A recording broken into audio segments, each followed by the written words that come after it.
Hello, everyone. I'm pleased today to have with me Dr. Saifedean Ammous. He's an independent economist as well as a leading researcher, communicator, and educator in the field of Bitcoin. He obtained his PhD at Columbia University. Dr. Saifedean is the author of the Bitcoin Standard, which was published in 2018, and the newly released Fiat Standard. He has advised corporations on Bitcoin strategy, helping many investors perform their due diligence on Bitcoin. Dr. Ammous teaches courses on the economics of Bitcoin and economics in the Austrian school tradition in his online learning platform, Saifedean.com, and also hosts the Bitcoin Standard podcast. Thanks very much for agreeing to talk to me today, and I'm looking forward to learning a lot about things I know very little about today. So, tell us maybe to begin with about your books. Let's start with the Bitcoin Standard and then move to the Fiat Standard. So the Bitcoin Standard. Yeah, well, first of all, thank you very much for having me on. It's a true pleasure to be talking to you. I published the Bitcoin Standard in 2018, and it was a book that tried to explain the economics of Bitcoin, why Bitcoin functions, why it functions the way it does, and what are the implications that you would expect from the continued growth of Bitcoin in the future. And so I analyzed it from the perspective of the Austrian school, relying on the work of economists like Karl Menger and Ludwig von Mises, and Murray Rothbard and Joe Salerno and Friedrich Hayek. And I think the key insight that there were several key insights, but one of the most important ones in the book is that Bitcoin is the hardest money that has ever been invented, because we've essentially thrown away the algorithm for making Bitcoin work has been set at producing a certain number of Bitcoin over time that's going to end at 21 million.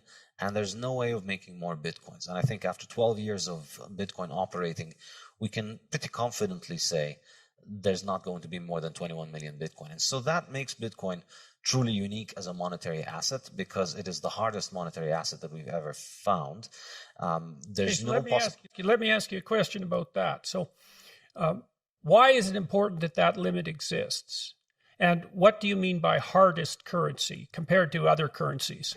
Yeah, so the hardness here refers to the difficulty of making more currency units to add onto the existing supply. And I think this is a big deal. And essentially the first 4 chapters of my book focus on explaining why this is such a big deal. Because if you look historically at money, you find that money has been a contest of survival of the hardest.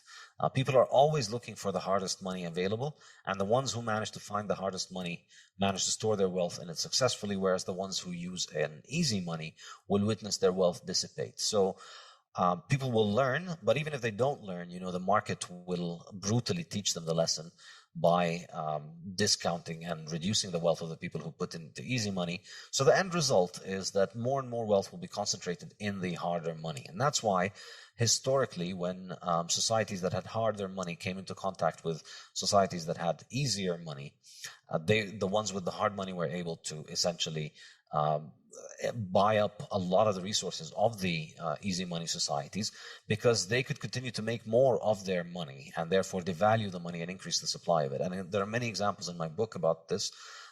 Seashells and glass beads and limestones all were used as money when industry made them scarce in certain times and places. But then when modern technology came and allowed for an increase in their supply, their value was declining. And then in the 19th century, we see this happen between gold and silver too. The price of gold and silver used to oscillate around 15 ounces of silver per 1 ounce of gold. And in 150 years, it's now somewhere around 100. It's gotten to around 120 recently. So the price of silver has been declining next to gold, and I think that can be explained by the fact that gold is harder. The supply of silver is being increased at a faster rate, and there was utility in the use of silver when money was physical, but then with the creation of essentially financial instruments that were backed by gold, you could use silver, you could use gold payments for small amounts of payments as well as large amounts of payments. So that kind of obsoleted the role of silver. And so everybody went with the harder money, and then the harder money appreciated and the easier money continued to lose its monetary status. Okay, so let me see if I've got this straight. So money is an abstract store of value, and you always wanted to represent value as such. So something like the exchange of labor or the exchange of efficiency, something like that. And you can correct me if I'm wrong there. You have to use something to represent that abstraction. And the problem with that is that there will be people who have control over the representation rather than contributing to the value. And those could be politicians who could print money, or they could be people who find silver or who find gold or who mine it and so forth. So anything that can be produced that's a representation is subject to devaluation if the production becomes more efficient, and anything that's producible like a paper money can be toyed with by those who have control over its distribution. And so your argument essentially, and the Bitcoin argument in general, is, well, here's something that we will never get more of no matter what we do. So I'd like to know why I should believe that. And the next thing I'd like to know about that maybe is, well, why Bitcoin and not 200 alternative cryptocurrencies? So Bitcoin can't be produced, but cryptocurrencies can be. And so why isn't that an indication of the softness of cryptocurrency, Bitcoin included? Yeah, well, these are great questions. So I think initially, yeah, you're absolutely spot on. It's exactly that whatever gets chosen as money, it holds value because it has value on the market. But as soon as it starts getting chosen as money, it gets into what I call the easy money trap, which is the people who can make more of it will try and make more of it. People will find a way and they will make more of it. And so the things that have ended up being used as money were always the thing that resisted that the most, the things that are the hardest. And so gold did an excellent job with that, because gold's chemistry naturally gives it that property, because gold is indestructible. So because we've been accumulating gold production over thousands of years, no matter how much gold we produce this year, it's still going to be a tiny fraction of all of the stuff that we've accumulated over the last 5,000 years. And so every year the gold supply increases by around 1.5%. And that's why it beat everything out. So the hardest thing ends up winning, whether people consciously realize that that is the case, or just because of the realities of supply and demand. Every year we're making 5% or 20% or 30% more silver, and maybe 100% more copper, and larger quantities of all other commodities on the market, but we're only making 1.5 or 2% gold. So over time, gold holds on to its value, and over time that ends up being the best store of value. So gold resisted that, and then gold failed for issues we could talk about when we talk about the fiat standard. But then Bitcoin offers us this a possibility again, which is that nobody can break this algorithm. And I must say, this is really the reasonable skepticism about Bitcoin is that, yeah, well, it's just a line of code and then anybody can change it. It's a line of code. We can change lines of code all the time. Somebody can get under the hood and change the code. And it takes a lot of time to be able to understand why this is not exactly the case. And I try and make that case in my book extensively in the latter chapters of the book. But if I were to summarize it, I would say this. With Bitcoin, what we had was that the person who created the code, he put it out there. He was anonymous. He worked on it for about a year or two, and then he disappeared, and that was it. There was nobody in charge since then. It's now been more than 10 years that he's been disappeared. And there has not been anybody in charge of the project. And what we've only had are users. So Bitcoin only has users. It doesn't have any admins. There's nobody with a master key. And this is kind of the simple way of thinking about it, which is 10 years of this thing operating without anybody being in charge, and with everybody who tried to change the consensus parameters, the most important parameters of the network, everybody who tried to change these ended up basically failing. And Bitcoin has maintained its consensus parameters to the point where you could run it according to the same code that was available in 2009, and you could still make it interoperable with the current chain. And that's something that is unique about Bitcoin, which is that it is the coin that, I like to call it the Immaculate Conception. Somebody made these coins. Anybody could have mined the coins from the first day. They announced the currency and they said, I'm going to start running it on this day. And anybody could have joined. And since then, everybody who got Bitcoin at the market price or because they mined it and expended resources, which roughly cost them close to what the market price was. So there are no insiders in Bitcoin. And Bitcoin has operated this way for 12 years now. And this is kind of the sociological explanations for it. Now, to get more technical in terms of the explanations, basically Bitcoin is a distributed network. And so anybody can run the code on their own computer, and the network functions according to the consensus parameters that everybody agrees upon. Okay, so I don't know what those are, the consensus parameters. Can you tell me what those are? What does that mean? Basically, the main and most important rules according to which the network runs from the beginning. And one of them, perhaps the most important one. Like the Constitution. Yes, it's like the Constitution. And perhaps the most important one is the number of coins that are generated. So we have a very strict and clear schedule of how many coins are going to be produced every day, essentially in perpetuity. And if you abide by these consensus rules, then your computer can be in sync with the rest of the network, and you're in consensus with the network, and you can buy and sell coins, and you can transact coins on the network. But if you try and break those consensus parameters, you leave the coin. So the miracle of Bitcoin, in a sense, is that it has managed to maintain these important consensus parameters for 12 years now, and it continues to get increasingly more ossified every day. Bitcoin is the most conservative thing in human history, probably. There's not going to be, it just continues to get harder and harder to change the constitution of Bitcoin, and nobody's been able to do it in 12 years. So that's kind of the superficial or broad picture explanation of those things. But you could also get into the software itself. It's a distributed network, so everybody needs to be in consensus with the network. And then if you end up breaking the rules, if you end up trying to change the rules, which a lot of people have tried to do, all that you will do is that you will end up with another Bitcoin that is out there competing on the market with the original Bitcoin, but you've got a lot less liquidity and you've got a lot less ability to compete. And we've seen many people try and do that. And all that has happened is that their coins have continued to change their consensus parameters, because once you break your duck once, then it just becomes much easier to do it. And they devolved into civil strife between participants on the network. And of course, they lost economic value, and the value of the network is essentially dissipated close to zero. So Bitcoin continues to get stronger because it continues to demonstrate that it can do those few very simple technological tasks, and it can do them reliably, and it can do them according to the same rules that it has been doing them for 12 years. That's kind of the value proposition. It's immutable, it's decentralized, and the money supply is fixed. So that's kind of a big deal if you put all of these all together. Right. And so it's hard for anyone to make a Bitcoin substitute that can catch up to it, because it's established a kind of primacy given its track history of reliability and its widespread distribution. That's part of the argument for its primacy. Yes, but I think it's more than that. It's not just, Coca-Cola and Pepsi catching up to one another, or McDonald's and Burger King.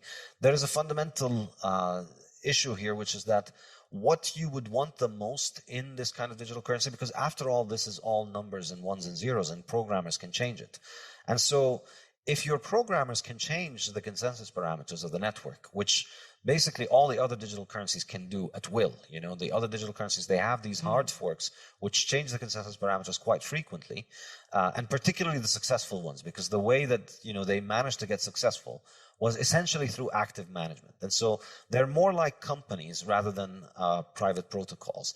And the key thing is, as you said, there is a first mover advantage, but there's also the problem of the Immaculate Conception. If you make a new Bitcoin that's going to start from scratch, you break consensus parameters, or you start by imposing new consensus parameters, you're already not starting with that Immaculate Conception. You're already starting with the idea that there's somebody in charge. And so now it's not 200 coins, there's about 10,000 coins. And if you've heard about any of them other than Bitcoin, it's because there's a small group of people that have been behind them. And so that, as far as I'm concerned, makes it highly unlikely that they would have a monetary role, because at the end of the day, what you appreciate about Bitcoin, what makes me pay attention to Bitcoin, is that it is neutral money that nobody can control.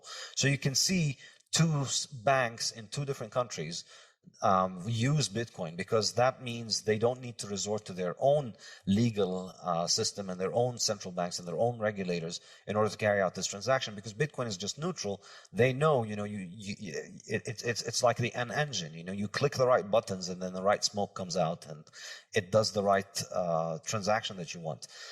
Okay, so I'm going to recapitulate that for a moment. So, because there's something in there too that's quite difficult to grasp, quite difficult to believe, apart from the fact that the technical aspects are rather impenetrable for an outsider.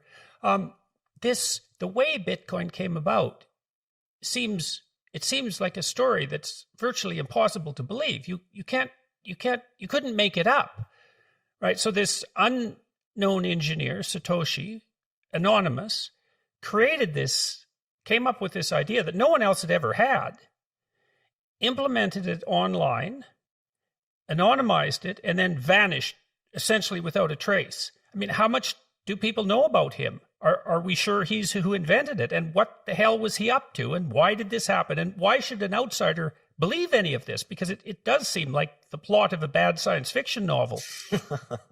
I will confess that I did used to think about this in similar terms, but I'll say this. You use the wheel every day, but you don't know who invented the wheel. And we use a lot of things every day that you don't use them because you trust the guy who made them. You use them because they have a proven track record. You've spent your life seeing wheels working, and so you're willing to trust a wheel next time you get into a car. So I think, that's ultimately what... in a sense, it's kind of bad press for Bitcoin, but like a lot of things about Bitcoin, it actually ends up being illustrating its strength. Yes, this thing has a story that, a PR person would tell you, just don't bother, start doing something else with your life rather than try and sell this thing. And it doesn't need anybody to sell it. That's kind of the point. It doesn't have a story. It doesn't have a PR person. And the fact that it has this kind of ugly story where this person just came in and then disappeared, and who knows what happened? Nobody really knows. Maybe he died. Maybe he has other things to keep him busy. Maybe he's incapacitated in some way.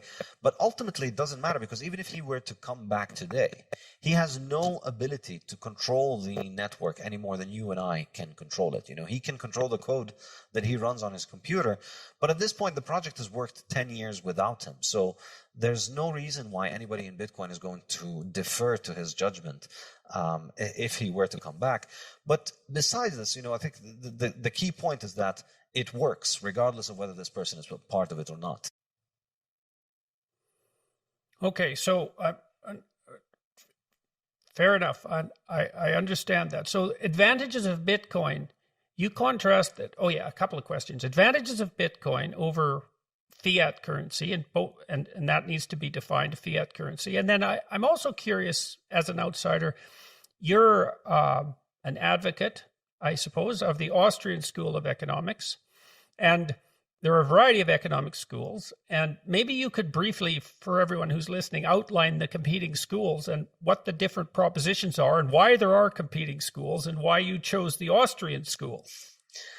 Okay, I'll say this. I think the main split is between the Austrians and everybody else, as far as I'm concerned, when it comes to the main most important questions, because the Austrians come at the question from a different starting point, which is that value is subjective.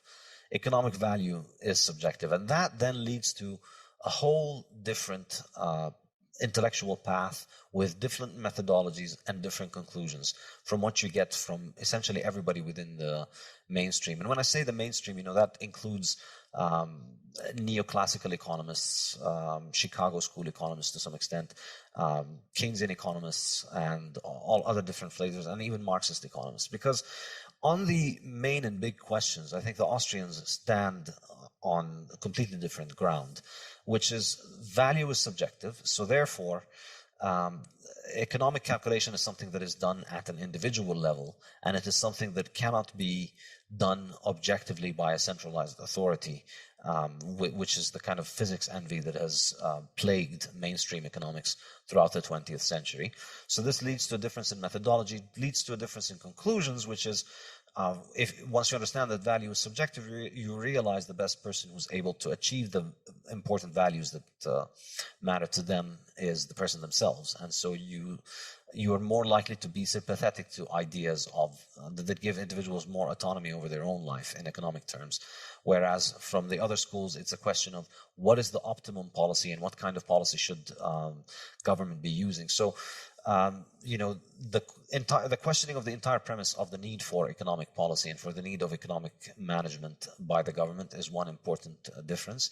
So, if you're working within the parameters of the Austrian economic school, does that tilt you? So that tilts you more towards appreciation of non-centrally controlled distributed networks and the emphasis on the individual actor. That's Yes, and to the mainstream economists, this is irredeemably ideological and unscientific. But to the Austrians, what's the rationale for that, though? Because it seems precisely the opposite. I mean, because it seems to me that that's more grounded in a kind of humility. There's no way of determining once and for all what the best thing is for the most people. So what we should try to do is establish institutions that distribute decision making in as an uncontrolled manner as possible, I suppose. So that's like in some sense, is that a radically free market approach that is applied to all sorts of institutions? And the fundamental issue there is the decentralization of decision-making power.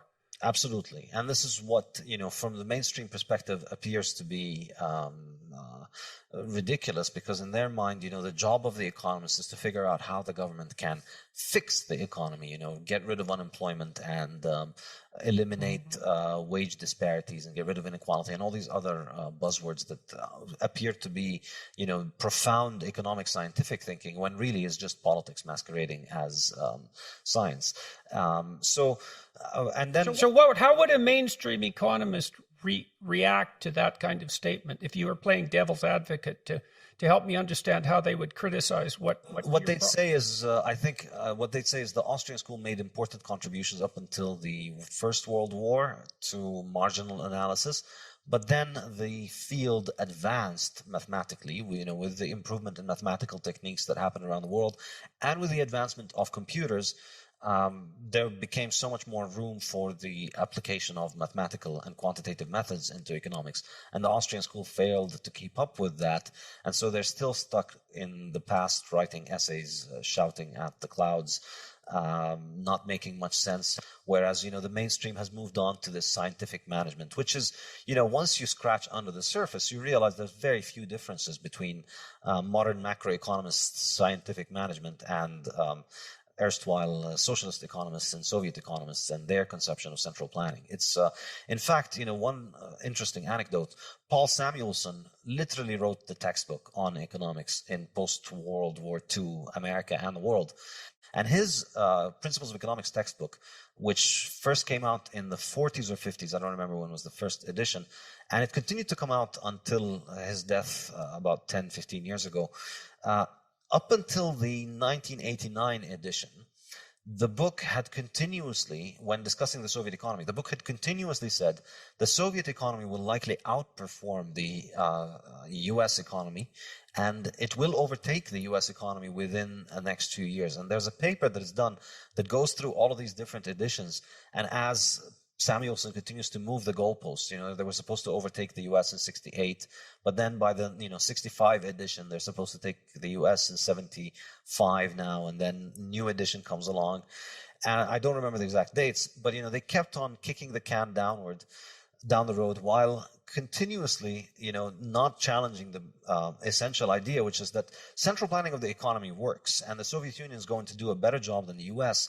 But their defense against central planning of the economy is that it flies in the face of democratic control of society, and we wouldn't want to infringe on people's freedom. So for mainstream economists, the problem with Soviet economic planning was that it necessitated, breaking a few eggs and putting a few million people in gulags.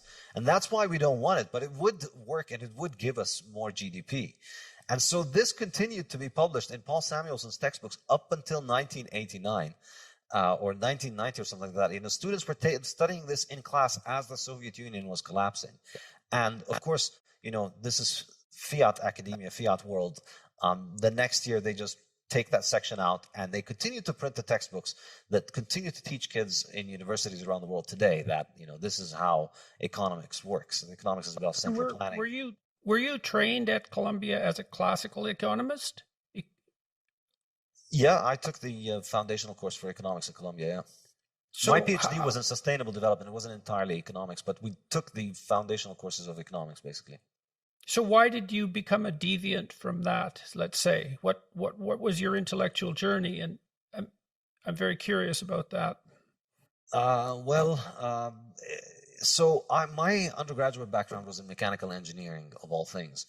And in my PhD, it was in sustainable development, and we were supposed to study issues of, energy and society and economics, and approach it from a multidisciplinary perspective. So my engineering background and then my new knowledge in economics gave me that kind of what Hayek calls the fatal conceit of, I'm just going to pick a topic in energy economics, in energy and engineering economics, and study it with the big brains of a Columbia PhD, and then figure out what needs to be done, basically. Mm-hmm. And then you can maintain these illusions until you actually start digging into the spreadsheets, and then you start trying to actually mathematically model the complex world outside and put it on a spreadsheet on your computer, and then you start realizing just how absurd these things are. Yeah, well, you'd think if you could do that, then you could put the stock market on a spreadsheet and run your economic wizardry and gather all the money in the world with your capability to model the economic system and predict. And yet no one can do that. Exactly. So, and one more comment about that. I mean, I see that danger of that fatal conceit lurking underneath all the discussions of climate change. Does that seem like a reasonable proposition to you? Because it's a justification for central planning, masquerading as, well, we have to save the planet. We know what's wrong with it, and we know how to fix it, and our solutions are going to work, and they're not going to produce unintended consequences. And it's so dire that you need to leave us alone while we do this, and we know better than you do. Exactly. And that's exactly how I essentially went off the reservation, because, the topic of the course, the topic of the PhD and the topic of the program was about how you can use this kind of scientific management to solve these big problems like climate change. And as I was studying, in particular, my PhD was on the topic of biofuels. So, ethanol and biodiesel, which they make from plants, which is just an absolutely insane abomination of humanity. It's insane that people do this. You grow crops, you use up land for a year to grow crops and then to process them and then to turn them into fuel, when you can just get fuel straight out of the earth at much cheaper, much more, and much better quality that doesn't degrade the car and that doesn't destroy the soil. And as I was studying that, I was, on the one hand, I was struck by the impossible complexity of the question. And then on the other hand, I was noticing the inescapable conclusion that everything that they're trying to do here is just making things worse. In fact, the idea was that we're going to save the earth from climate change by replacing fossil fuels with ethanol and biodiesel. But the reality was that you were chopping down the Amazon and Indonesian palm forests, and to turn them into sterile farming land. The Midwest and the Mississippi Valley over the U.S. was essentially degraded from all of its soil, and then the fertilizer that is just running off from the Mississippi is causing all these enormous damage to the Gulf of Mexico. It's insane how much damage is being done from this attempt to sort of centrally plan things from above. And Hayek has a saying where he says, we used to suffer from problems, we now suffer from solutions. And this. Okay, so let me ask you about that. Look, I've been struck by exactly this problem, right? This is the problem of unintended consequences and the irreducible complexity of things. So, we can talk about climate change, the problem of climate change, but there isn't. Those words are unbelievably deceiving, because there isn't a problem of climate change. There's 150,000 problems of climate change, and every single one of those is an unbelievably difficult problem, and the solutions to those problems could well exist in terrible contradiction to one another. And so, but you get deluded. You think, well, climate change, well, I can understand that. The climate, that's easy to say. I must be able to conceptualize that. Of course, you can't. And then it hides the fact that it hides this under structure of complexity. Now, you got a glimpse of that, and that instilled in you this resistance to this fatal conceit. It instilled in you some humility. Why doesn't that happen to other people? And why did it happen to you? It's a good question. I don't know. I think, I don't know, different people, they react in different ways. I have an insatiable curiosity to continue to try and understand this question. Whereas what I needed to do was to just sit down and run a bunch of equations on a spreadsheet and say that this is the model. And, as long as the thing was internally consistent, then it gets the pass, and then you get the degree. Maybe it was your training as an engineer. Yes, I think actually that is a very good point. Yeah. Yeah, because engineers, engineers really like to build things that work. Exactly. And you can't hide the fact, you have to trace the whole thing and how it works, and you try and you have to conceptualize it in your brain, and it has to make sense. Think of the Rube Goldberg machine, whatever it is, you have to follow it through, and then you need to figure out where it breaks. And so thinking of trying to approach, something as complex as the global energy market, as an engineer approaches something like an engine, a single engine. Exactly. That's the fatal conceit, because the engine is a product of human design. It's a product of human constructive design. Somebody sat there with a pen and paper or computer program and designed this engine, and then they iterated on it. But things that are societal institutions are the products of human action and not human design. Nobody sat down and designed the global energy market. Everybody out there is helping shape the global energy market every day with their consumption decisions and with their production decisions. And everybody's kind of reacting to everybody else's actions in this kind of global dance that we all do together that ends up, rewarding the better ideas and punishing the worse ideas. And nobody knows how it's going to evolve. That's ultimately, Mises's critique of socialism is primarily about property rights. It's the issue of calculation without property rights. It's impossible for people who don't own resources and who don't have an opportunity cost to the use of resources to accurately and rationally estimate what is the best use of those resources. It has to be real. Mises has a beautiful quote. He says, capital is not play pretend or something along those lines. It's not a game where you can just, let's pretend that this is my capital, I'm going to allocate it. No, it has to be worth what it actually is worth to you individually, so that the decision has the weight. Yes, the full weight of the reward and the full cost. You have to feel it in order to be able to understand the decision. If you don't own it, then you don't understand the cost, and you don't understand, and you can't make that decision. So that's one hand, it's the property rights and calculation critique. And then on the other hand, there's the entrepreneurship critique, which is, even if we manage to, let's say, take over a capitalist functioning society and turn it into socialist society today, it has no possibility for accommodating change. It has no possibility for making change happen, because it has no mechanism for consumers to impose their preferences for quality and quantity of goods that they want on the producers. Right. So there's no way of gathering information about the state of the market. Absolutely. Yep. And about the future. And this is the crucial role of the entrepreneur, because the entrepreneurs plays a central role in Austrian economics, but not in mainstream economics. Because in Austrian economics, the entrepreneur is the one who foresees possibilities, and most entrepreneurs are likely wrong, perhaps maybe most, or maybe close to most. They're wrong about what they foresee in the world, but some of them are the ones who build the tomorrow. Right. Well, and there's a Darwinian issue there too, because look, part of the rationale for evolution, for what would you say, for understanding why the idea of evolution is necessarily true in some sense, is exactly the problem of the complexity of the future. It's unpredictable in principle. You're not going to get smart enough to predict it. that's never going to happen. Maybe that would partly be because if you built a machine that was smart enough to predict that the existence of a machine that smart would change the way that the future would manifest itself in a way that that machine couldn't predict. And so the way evolution solves that problem is that it produces, it's like there's one mosquito gives rise to 1 million mosquitoes. But every mosquito doesn't produce a successful million offspring. We'd be like knee deep in mosquitoes in no time. Hardly any of those mosquitoes live. And the ones that live vary a little bit from their parents in some unforeseen direction. And if you get enough of that production of unforeseen variants, then some of those unforeseen variants can match the unforeseeable future. And that's exactly how entrepreneurs work, is most entrepreneurs fail.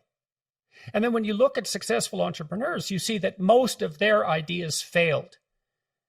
And so what you do is overproduce and cull. And that's not the same as logical prediction. Now, there is some role that intelligence plays, right? Because by all things considered, you'd hope that more intelligent entrepreneurs, you would predict that more intelligent entrepreneurs have a higher probability of success than less intelligent entrepreneurs. But it isn't necessarily because they're better able to foresee the future. It might be that they're making better rational decisions of the sort of rational decision that intelligence can make. But so it's very interesting to me that you say that the entrepreneurs, in some sense, their function is to keep the system modifying itself to keep up with the transforming present that we call the future. That's the role of the entrepreneur. And even psychologically, that's the case. They're high in openness, and open people psychologically overproduce ideas. They're fascinated by ideas, and they have high verbal fluency. They have high fluency in the ability to generate images. So for example, someone who's creative, if you say to someone creative, write down as many words as you can that begin with the letter S in 3 minutes. The creative people will on average outperform the uncreative people. That's a consequence of trait openness. And that's a consequence in part of its association with high levels of G, fluid intelligence.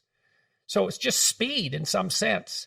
And there's also the other thing that the creative people do is they'll produce more divergent answers. How many different uses can you think of for a brick? You score that by number of uses generated, but then also by the rarity of the use that's specified. Extra points, so to speak, are given for that. So the way that nature solves the problem of the unpredictability of the future, even within human psychological functioning, is by overproduction and culling, not by rational prediction. Yes, and one saying, I think it's Popper who said this, but it may be apocryphally attributed to him, but it is, to predict the wheel is to invent the wheel. That's, I think, the issue of prediction. To predict the future is to basically try and predict what the future of knowledge is. And we're at the limit of our knowledge right now. So, the invention of the wheel was a new thing. You had to actually invent it in order to be able to predict it, because you didn't even know that it was possible before before it was invented. And this is ultimately what... Right, something new is by definition outside of your domain of knowledge. It might even be outside the axiomatic structure of your domain of knowledge if it's new enough. And so it's unpredictable by definition, or it wouldn't be new. And it doesn't matter, creativity is not, it's not like you can pick the 100 most creative people in the country and then put them in a room and tell them come up with all the creative things. The whole point is that it's a living ecosystem in which the creativity is what makes the new ideas, and these ideas are tested in the real world. They either sink or swim in the real world of the market, and it's specifically their sinking or swimming is what determines their success, because that's all that matters.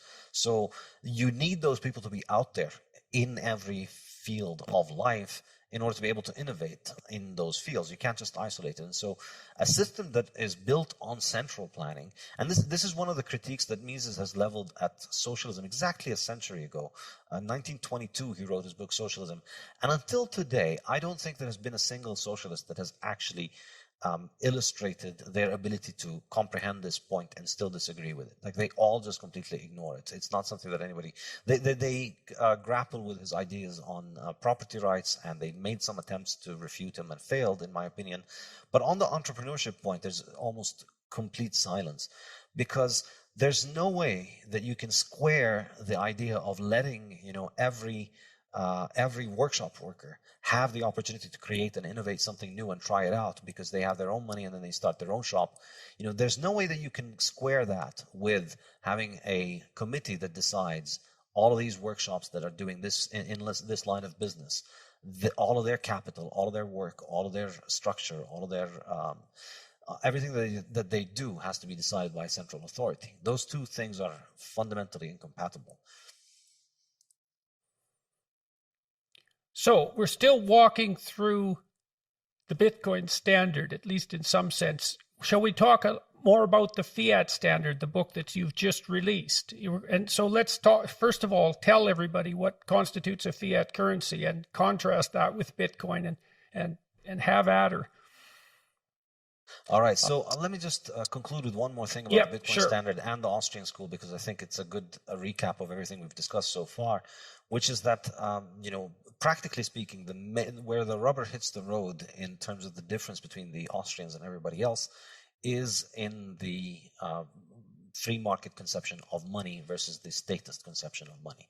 This is where, the two worldviews are the most divergent, because from the mainstream perspective, everybody in the mainstream, the money is the creation of the state, and the only question is what is the state's role in the management of money.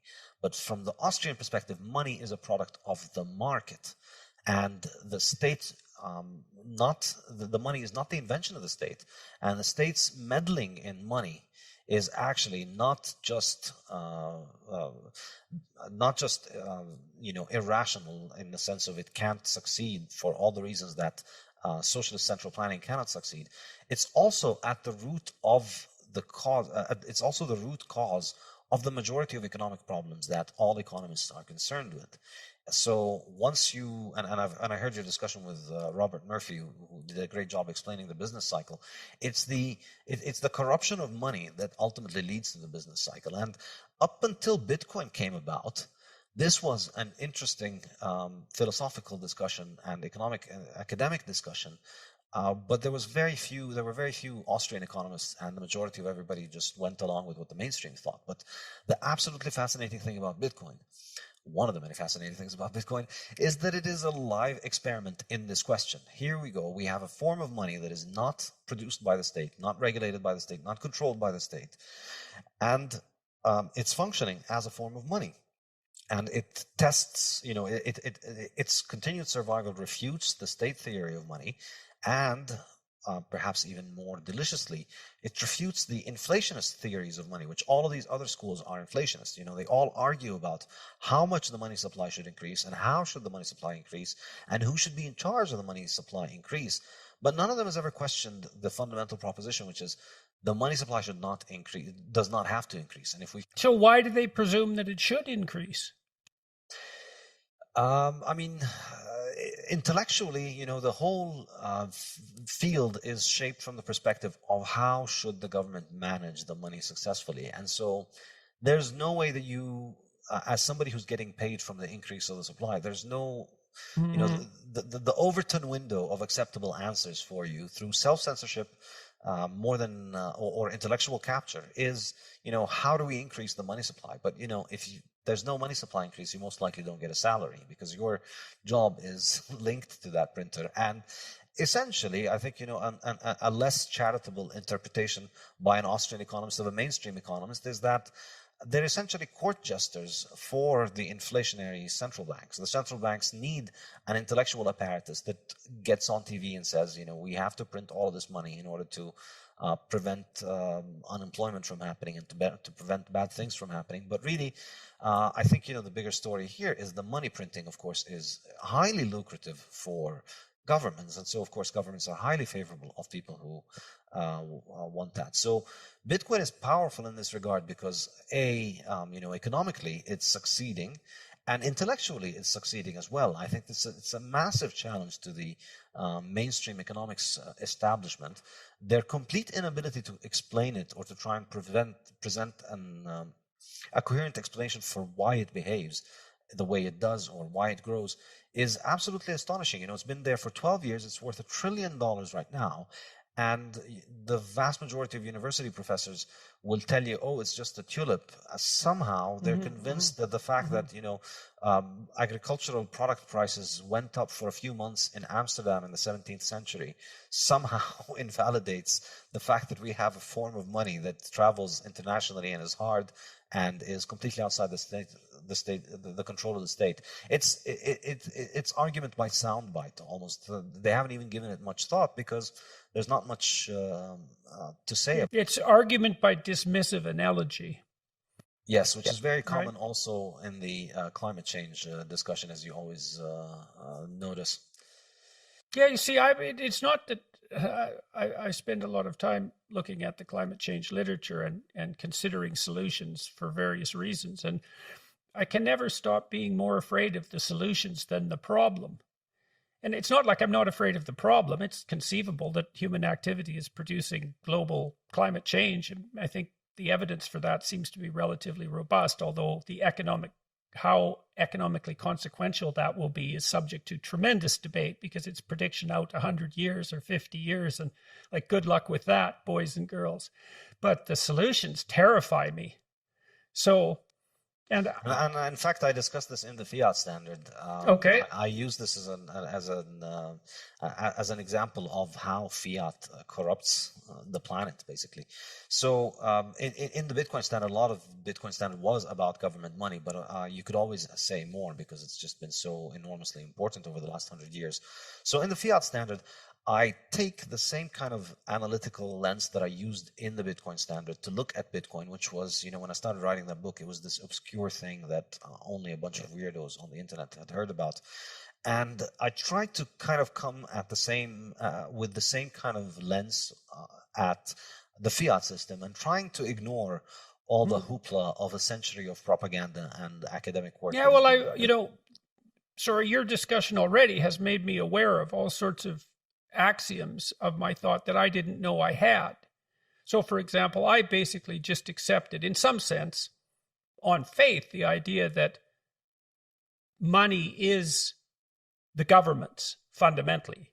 The money. I know we all have our money and we own it, but it's a state construct. That's why each country has its own currency. And so one of the functions of the government is to deal with money.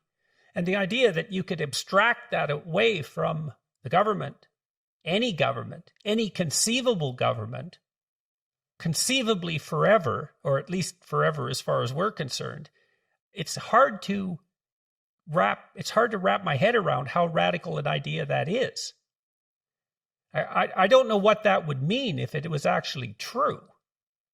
And so, the idea that, the arguments that you've presented that suggest that the notion that that the government has valid control over money, and maybe that should be subject in some sense to the democratic process rather than the market process. It's going to take me a long time to think that through because that really is it's unbelievably radical proposition. Yes, that's kind of why the Austrians are kind of ostracized and considered outside the pale on this issue. But think about it, no government declared gold as money. Gold emerged as money all over the world independently because of its properties. And then governments had to use gold in their own currencies in order to give their currencies value. If you wanted your picture on a coin and you wanted that coin to circulate and for people to hold it and appreciate it, you had to make that coin out of gold. You couldn't just make coins out of anything and give it to people. And when people tried to do that, hilarity and calamity ensued in every case. We have a long history of what happens when governments debase currency. And, it always happens in the same way. They begin by making sound money. They specify the weight and they make it uniform. Mm-hmm. But then they almost always, I think, every example in history has ended up with them basically succumbing to the temptation to increase the supply if it was paper money backed by gold, or to what they used to do previously, which is mix in base metals with the precious metals. So wasn't it the case that the ridges on the edges of coins were there because the coins were shaved by slightly? And was that a state function, or were people doing that to coins? I'm sorry, this is just an example of how that solid, uncorruptible currency can be. If you get a gold coin, you can scrape some of the gold off, and if you have enough gold coins, you can make a nice pile of gold dust, and the gold coins still work, but you have the gold. And so there's various ways of doing that. And I read that the ridges on the outside of coins, why do they have them? Do you know, is that the case, or am I just chasing something that's not the case at all?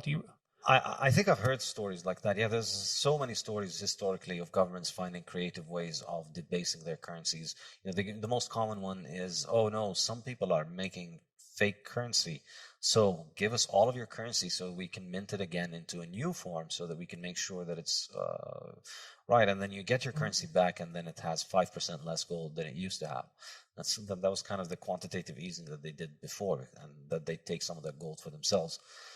So that temptation has always been there, and Bitcoin is essentially the most powerful defensive technology against that. It's an enormous quantum leap forward in the technology of money as protection of value. Mm-hmm. Against predation and against inflation, because you don't have to worry about whether the coin has base metal inside it. You can verify everything with Bitcoin, and it's fully auditable. Everybody can see every single transaction, and everybody can verify the rules of the network. So it's the most powerful technology that we have for money, and I think it's a natural fit to anybody who's productive and wants to save their value into the future.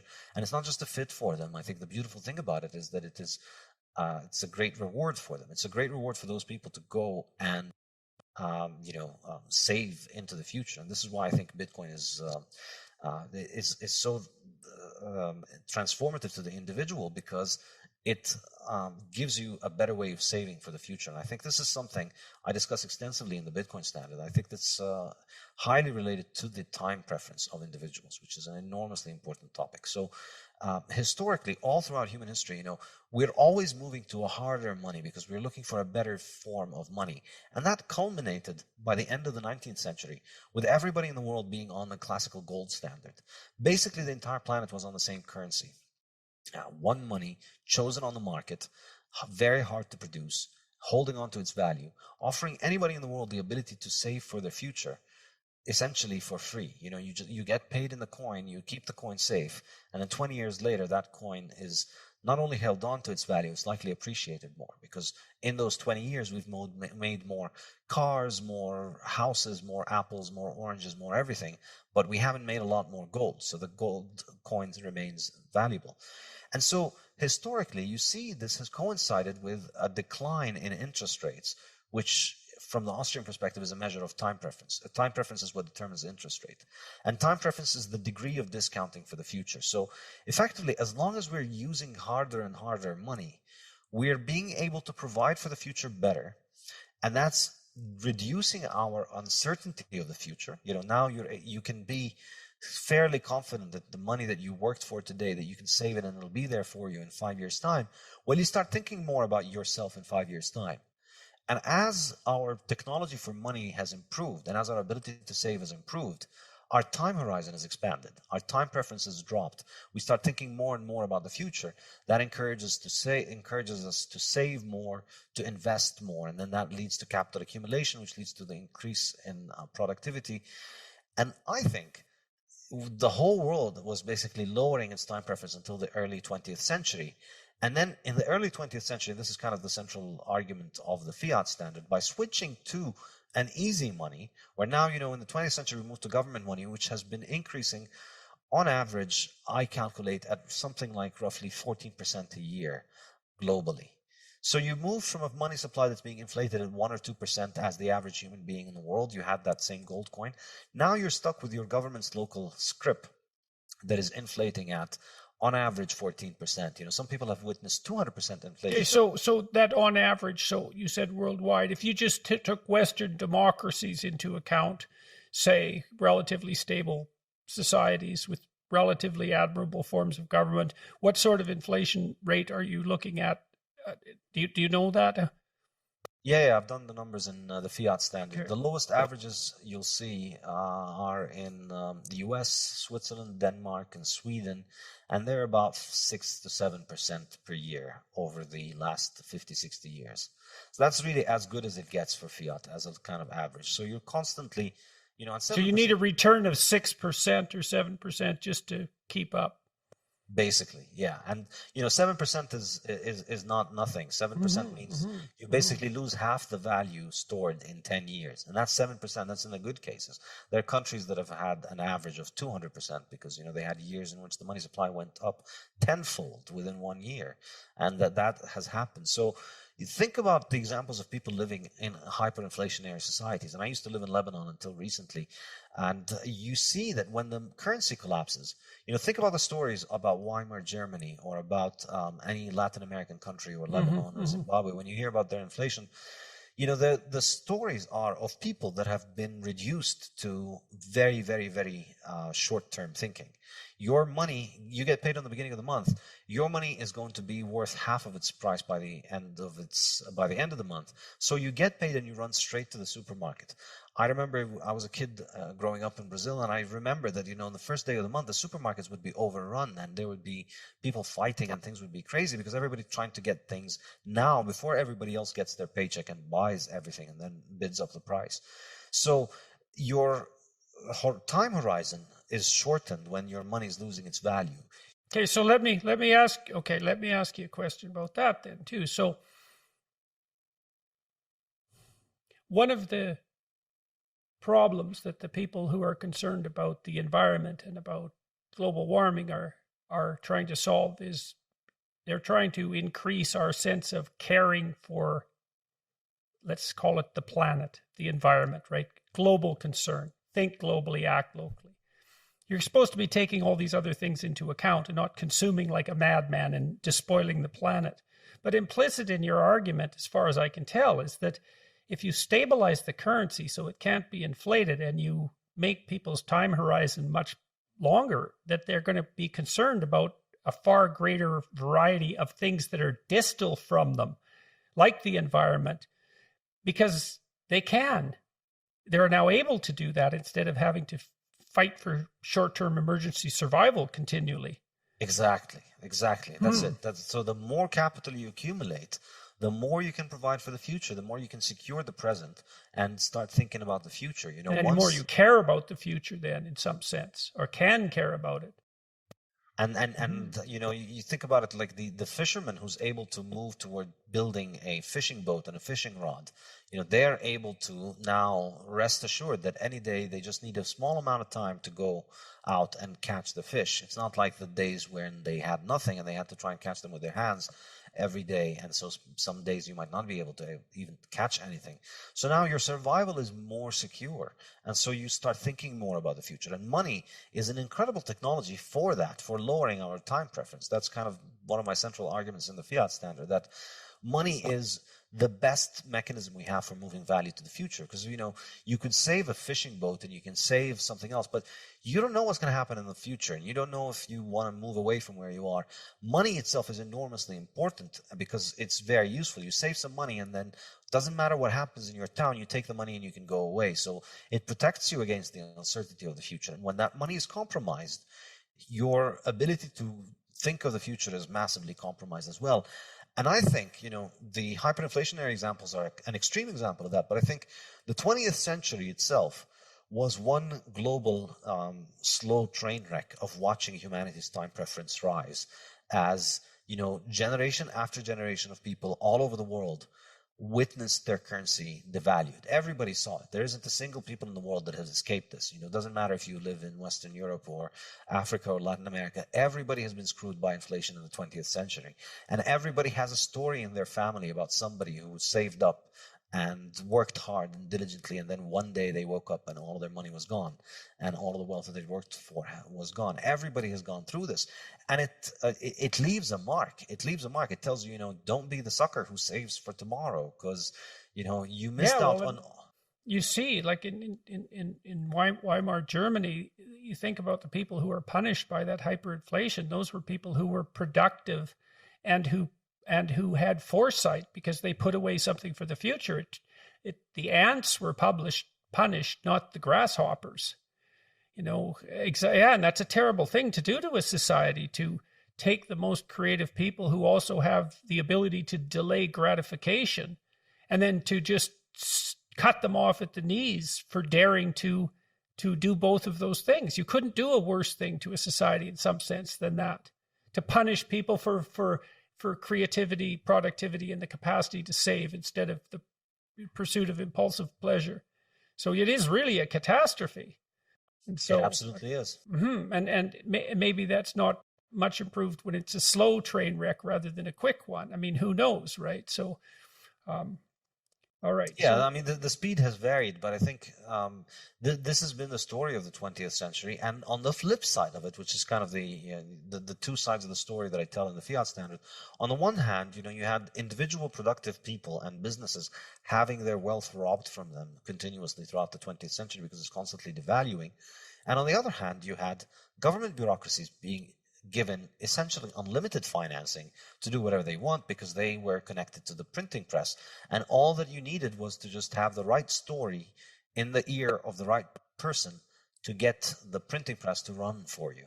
And so, not only are you punishing the most productive people in society and the people that are the best at saving for the future and thinking of the future, you're also essentially rewarding heavily people who are good at playing politics, and people who can, get into government, and people who can use government power, because you are giving those people unlimited power. So naturally, you're going to. Our prime minister managed to get $1 billion into the hands of one of the charities he's associated with.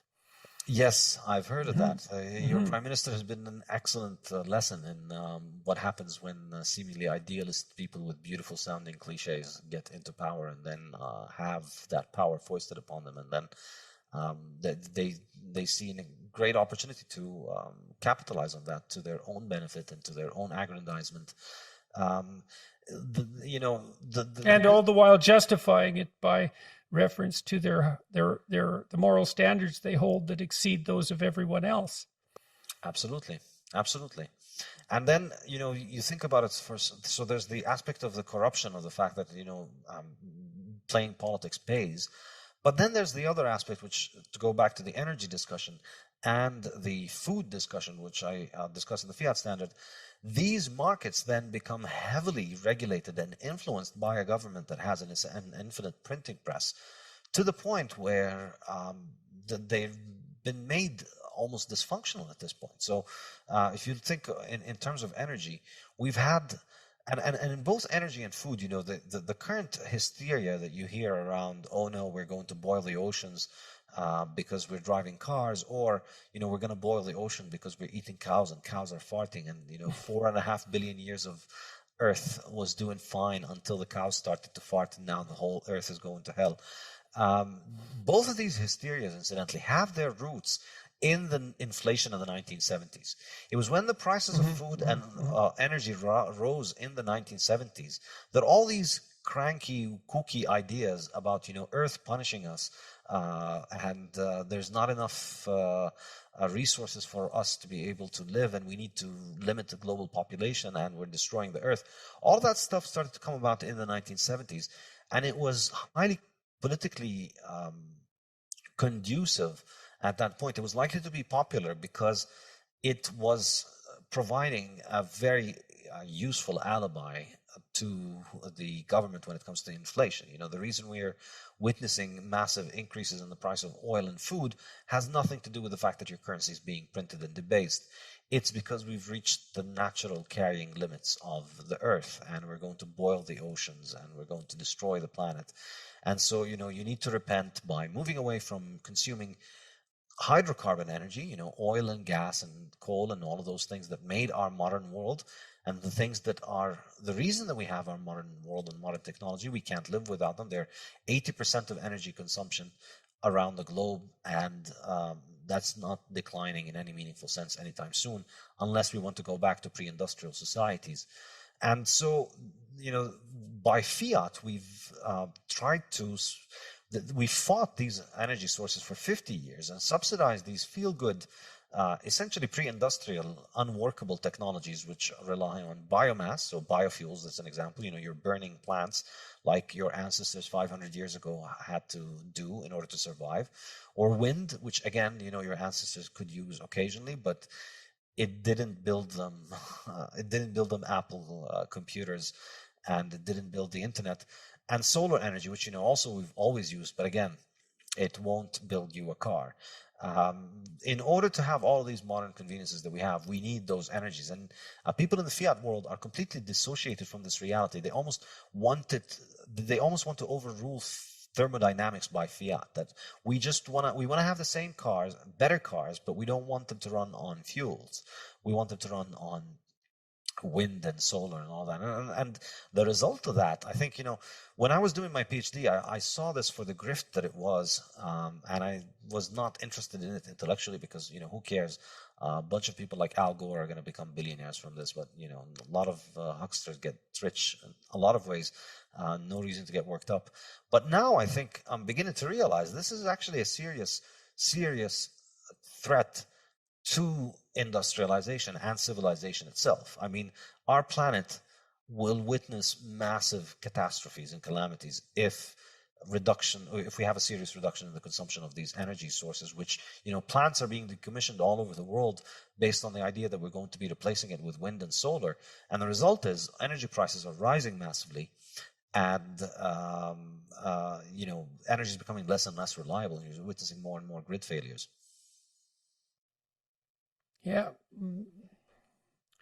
All right. So on to the fiat standard. Yes. All so right. in the fiat standard, looking at the way that the fiat money works, as from first principles, trying to understand how it works, I think that the fundamental idea is that in the fiat system, the way that you mine a new currency into existence is through lending. When your bank makes a new loan, they don't take somebody else's money and give it to you. They make new money, essentially, out of thin air, and they hand it to you, and they put it in your bank account. So this, I think, is a very key insight. So in Bitcoin, Walk through that so everyone understands exactly what the banks are doing, because that is not something that people know or understand. Yeah, so it's not like there's a fixed sum of money that the bank has to deal with, wherein they need to get depositors' money and then they need to lend it out to borrowers. If you have a lending license, if you're a bank, you're licensed by your local central bank, the mere fact that you have that lending license means that you can issue loans and essentially create new money and add new money to the money supply and put it in your client's bank account. So now, obviously, they can't just do this limitlessly. There are regulations and rules by the central bank that determine how much lending is done. And so what are the rules approximately? Well, the rules is, the person who borrows has to have good credit history and good credit standing and a good reason for why they want to borrow it. But obviously, these things are getting less and less strict over time as monetary expansion picks up and political pressure for more and more monetary expansion increases. These criteria. Right, you saw that with the housing crash. Yeah, housing is one example, but I think perhaps the even bigger example is the financial industry, which is constantly receiving enormous amounts of new credit from the central bank directly in the form of quantitative easing. That's a huge one. So in Bitcoin, we have Bitcoin mining, which is an extremely sophisticated industry. In order to produce new Bitcoins, we have about 6.25 Bitcoins produced every 10 minutes. And in order to produce these, people expend a lot of resources in order to be able to make them. Roughly, the cost of making a Bitcoin fluctuates around the market price of Bitcoin, but both vary, but it's roughly around it. With gold, the same is true as well. It's costly and expensive to find new gold. You have to dig and you have to process it, and it's very... Okay, so why bother mining it, and why not just cap Bitcoin where it is now? Why bother producing more? Why is that built into the system? Why 21 million and not just where we are now? Well, 21 million is as good as any number. It could have been 500 trillion, it could have been five, it could have been anything. Any number is good enough as long as it's divisible. And that's kind of the key insight from the Austrians that made me specifically very interested in Bitcoin. The Austrians were the only one who said, yeah, the quantity of money doesn't matter. You could run any economy on any size of the money. And then as the economy grows, the value of the money increases. And that's a great thing. That's the golden period. That's the golden age of the West. So it's sort of an illusion in some sense, the cap, because, well, there's 21 million Bitcoin, let's say, but they could be worth anywhere from like $2 to $1 million each. And because it's fractionable, right? So there is no, in that sense, there's no limit to how much money there is, even though there's a limit to how many tokens there are. Exactly. There's no limit to the value that the network can carry, but there's a limit to the tokens that represent that value. So you don't corrupt the tokens of the system in order to make more tokens, in order to enrich the insiders. You just keep packing more value into it. Into the tokens. Okay, so why was it allowed to be mined at all then? So that the distribution of the coins would be a fair distribution, so that anybody could enter into the network and secure coins. Because that, if you just made the first 21 million, who owns them in the first day? Who's going to be owning the 21 million? How are you going to distribute them? This is not an easy question, and I think most people wouldn't have thought something like Bitcoin to be possible had it not because of this issue. How are you going to start off an upstart currency and give everybody in the world a new balance? So it was to get it going. Exactly. It's it's kind of like just for the first 130 years of Bitcoin's history, we're going to need to have mining, but then Bitcoin operates without any more mining. Right. So you need some gold for gold to work, and so you need to have a mechanism for mining the gold, and so this is some mechanism for producing Bitcoin, so that there are some Bitcoins so it can work. And they're distributed across the people who have done the mining. And so you already have a bit of an economy there because all those people are vested in it.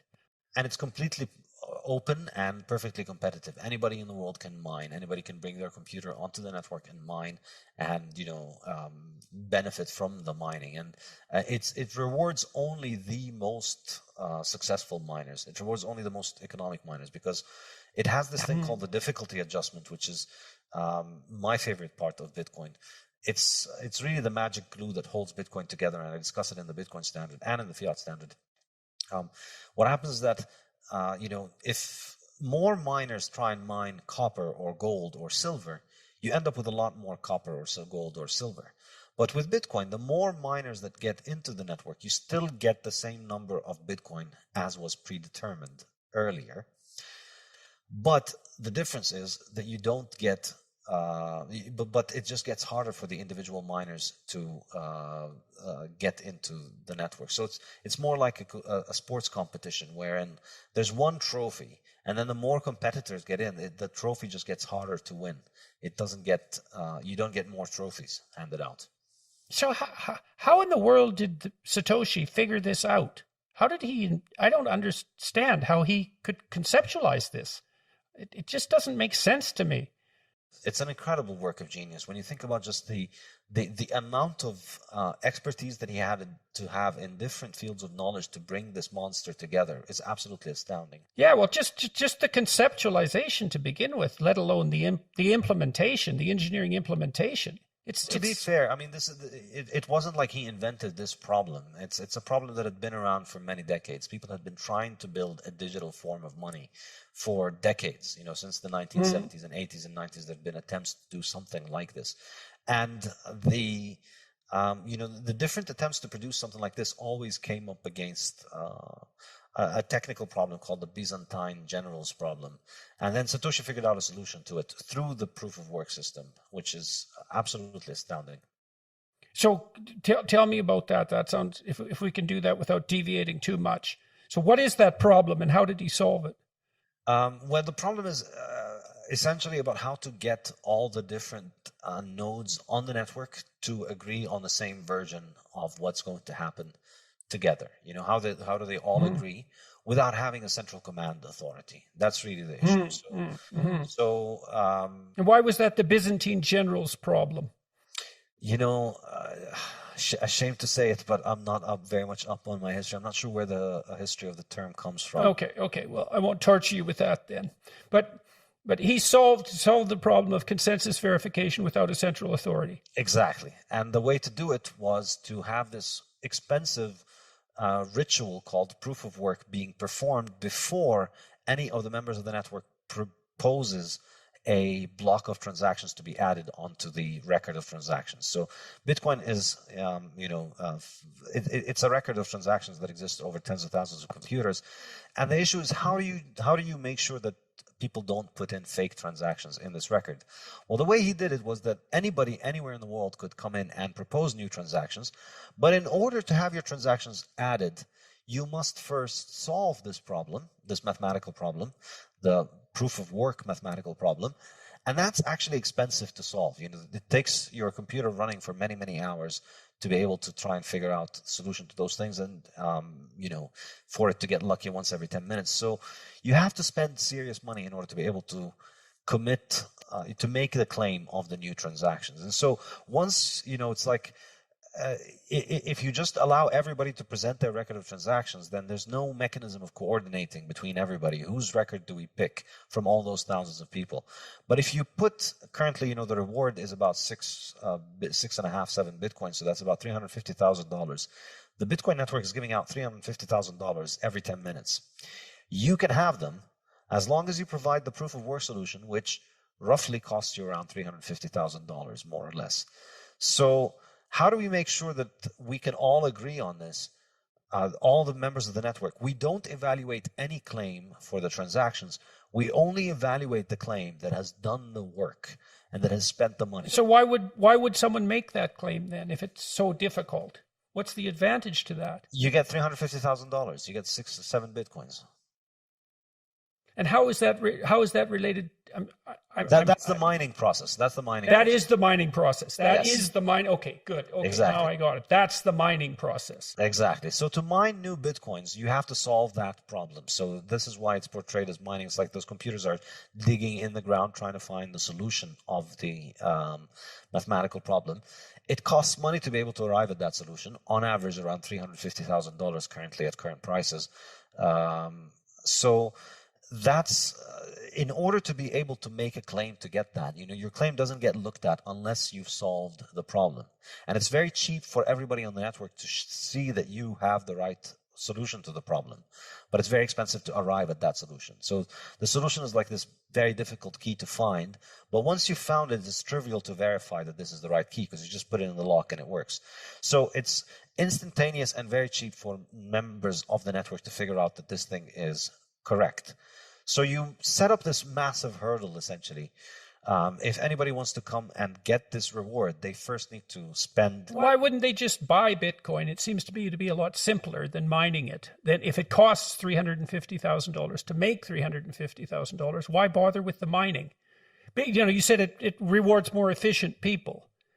Exactly. The short answer is if you have a way of securing electricity at less than 5 cents per kilowatt hour, then you should get into Bitcoin mining business, which is lower than most rates everywhere in the world. So if you have a source of energy that is isolated from the grid, or if you have a cheap way of securing energy, then Bitcoin is a great way. Mining Bitcoin is great, but for the most... So does that mean that Bitcoin is a very good way of moving resources from places that can produce electricity very cheaply to other places where electricity is more expensive? Does that actually make the cheap electricity, it makes the cheap electricity much more valuable? Absolutely. This is weird. That's a weird thing. It's very weird. I think it's going to have a very profound impact on the global energy market because for the first time in history, we have a way to sell energy that is location independent. So a lot of places in the world have a lot of energy, but it's very expensive to get that to the population center. So the north of Canada has So you don't need wires. Exactly. Jesus, that's weird. That's a really strange thing. Yeah, to get electricity from the north of Ontario to Toronto needs a lot of wires, or you need to, if it was gas, you need to put it on tankers or on trains or in pipelines. All of that stuff is pretty expensive. But with Bitcoin, you just need an internet connection. You take the Bitcoin miners to where that energy is, and then you can monetize that energy and turn it into Bitcoin. It's magic. So what's the net effect of that on the price of electricity? worldwide. Is that deflationary with regards to electricity cost? I think so. I think this is a point that I make in the Fiat standard, which is that we've had Fiat subsidize all these dysfunctional forms of energy over the last 50 years that have led to the grid becoming unreliable. And we have Bitcoin, like the vigilante savior that it is, coming in and providing a global subsidy for anybody who can make electricity at a cheap rate to monetize that. And I think, well, not only at a global subsidy, but so interesting, because not only you could go to where the energy is cheap with virtual certainty that you're going to make more and more money as the value of the Bitcoin increases by investing there, assuming that the value of Bitcoin is going to continually increase, which is a logical presupposition if it's as stable as is claimed, and it's finite in the way that you're describing, and increasingly widely accepted by vast numbers of people. So it's also an investment that's likely to increase in value over time rather than decrease. So it takes some of the uncertainty out of investing in cheap electricity generating processes that are geographically isolated. I just can't believe that's true.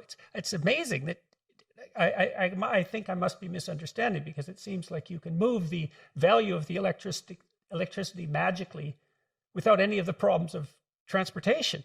yes, exactly. Wow, that's really something.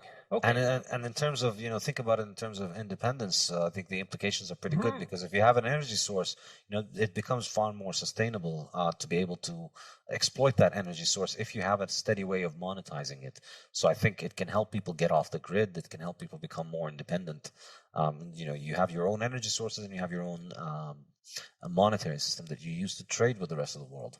And you don't need much of the control of the grid on you, which is getting more and more suffocating every day.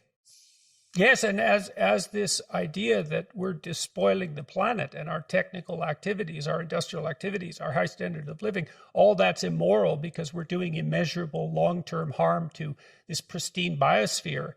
Like that, you can just feel the moral pressure growing there, just intensely. And Yeah, and I think it's completely ridiculous, because every action has a cost, and this is the thing about it. You learn from economics. Everything has a cost. Everything has an opportunity cost, and people like to present this idea as if there's an evil cabal of oil producers that are out there forcing our governments to make our lives dependent on these oils.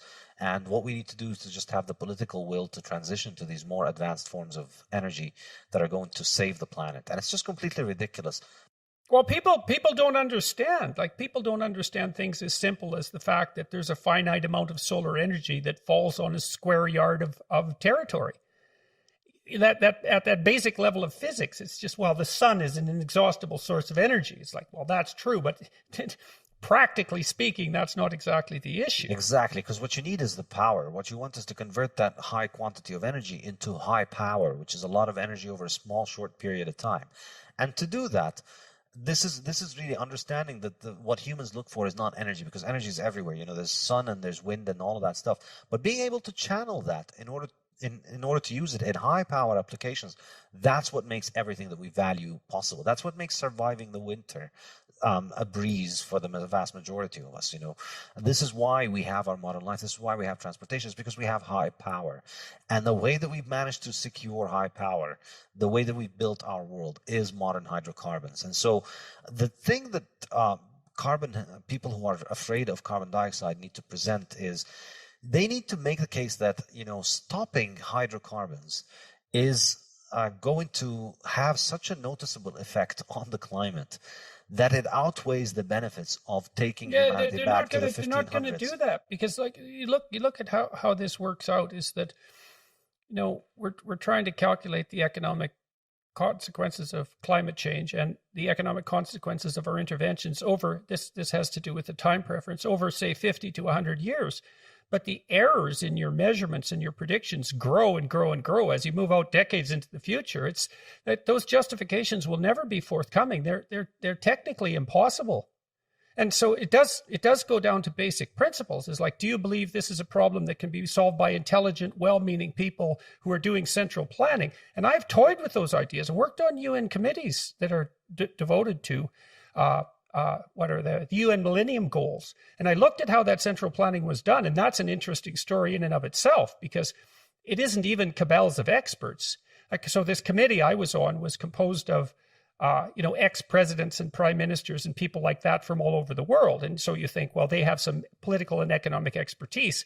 They're putting together the new vision of the UN for the new millennium, let's say. But those aren't the people who are actually making the decisions, because they're completely occupied. They already have lives that are absolutely full. So then the decision-making power falls down the bureaucracy until it lands on the shoulders of someone who has spare time for one reason or another. And they make the decisions in the name of that person. And then all those decisions are aggregated, and there isn't anybody who's in some sense taking central responsibility for that.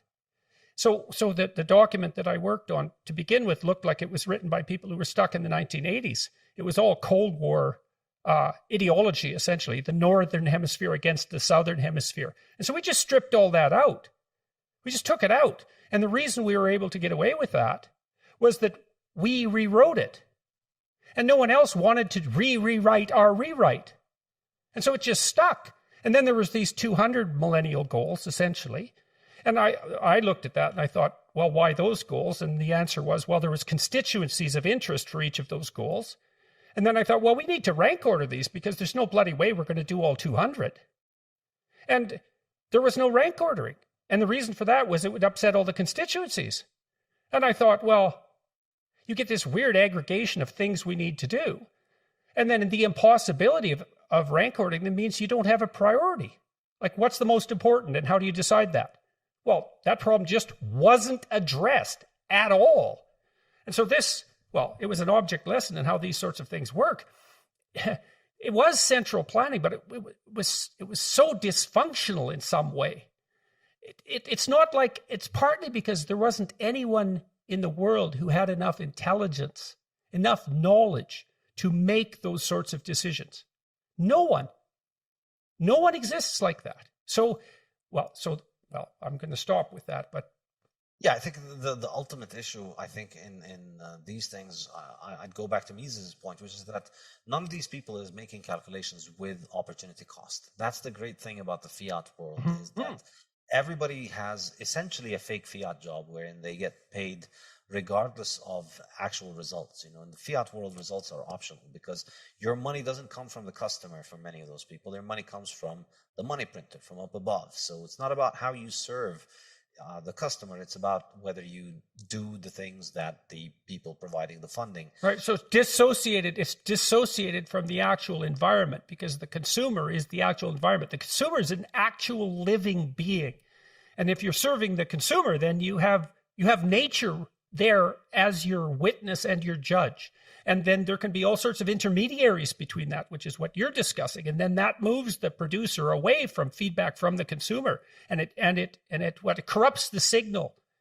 It corrupts the information signal.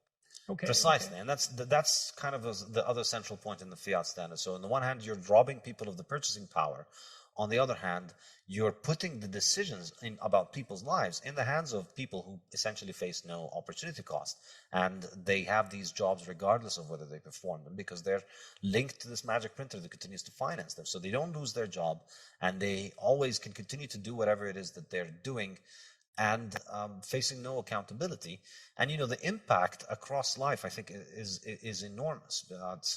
It leads to all kinds of central planning. It leads to and the fundamental problem with this, which you see in the climate change debate, and you see it in the coronavirus restrictions and response, is that all of these people don't understand the concept of opportunity cost. The Zoom warrior class, the people whose lives can be conducted from their internet connection, they're just completely blind to the idea that other people need to leave the house and eat. It's astonishing to watch it, because in their mind, you can call for something like, let's lock everybody at home for, a year and a half so that nobody gets sick.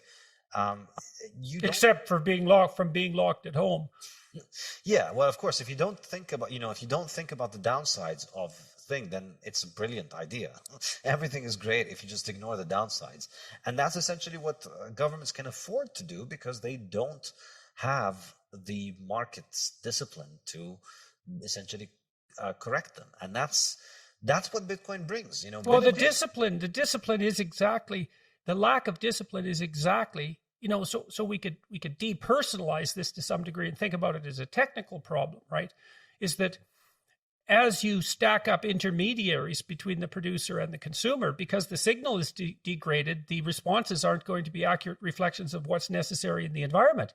And that's sort of ideologically agnostic.